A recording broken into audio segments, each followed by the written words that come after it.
کبھی سوچا ہے ایک باپ جو ساری زندگی اولاد کے لیے دعا کرتا رہا، جب اس کی دعا قبول ہوئی تو اللہ نے اسی اولاد کو اس سے دور کرنے کا حکم دے دیا۔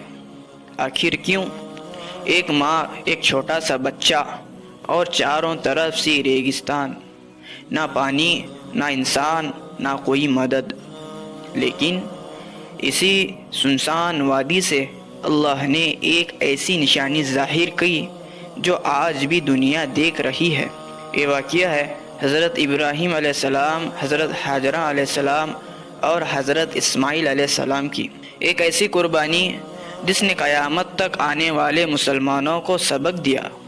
حضرت ابراہیم علیہ السلام اللہ کے عظیم نبی تھے، لیکن ان کی زندگی میں ایک درد تھا۔ ان کے پاس اولاد نہیں تھی۔ سال گزرتے گئے، عمر بڑھتی گئی، لیکن ابراہیم علیہ السلام نے کبھی اللہ سے امید نہیں چھوڑی۔ وہ اللہ سے دعا کرتے، اے میرے رب مجھے نیک اولاد عطا فرما۔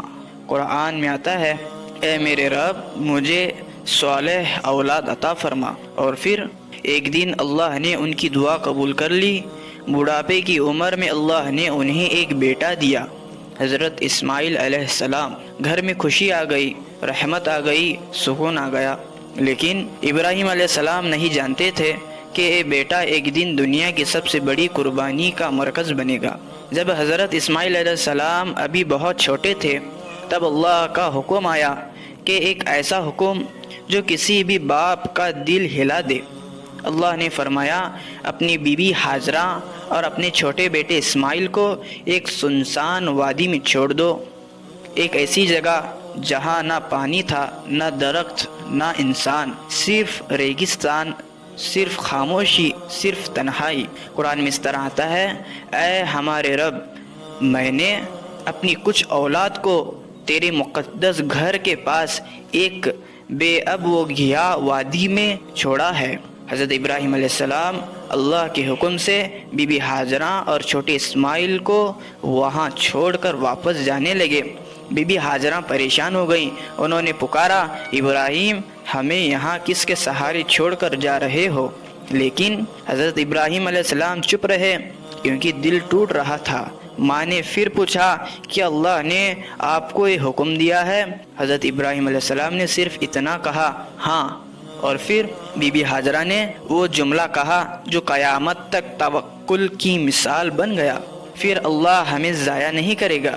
صحیح بخاری میں آتا ہے۔ سوچو، ایک ماں، ایک ننھا بچہ اور تیز گرمی، پانی ختم ہونے لگا۔ حضرت اسماعیل علیہ السلام پیاس سے رو رہے تھے۔ بی بی ہاجرہ بے چین ہو گئی، وہ پانی کی تلاش میں ڈھونڈنے لگی۔ صفا پہاڑی پر، مروہ پہاڑی پر، پھر صفا، پھر مروہ، 7 مرتبہ دوڑی۔ فکر، آنسو، پیاس۔ اور آج بھی حج اور عمرہ میں مسلمان اسی سنت کو ادا کرتے رہتے ہیں۔ قرآن میں اس طرح آتا ہے، بے شک صفا اور مروہ اللہ کی نشانیوں میں سے ہیں۔ جب ہر امید ختم ہوتی نظر آئی، تب اللہ کی رحمت نازل ہوئی۔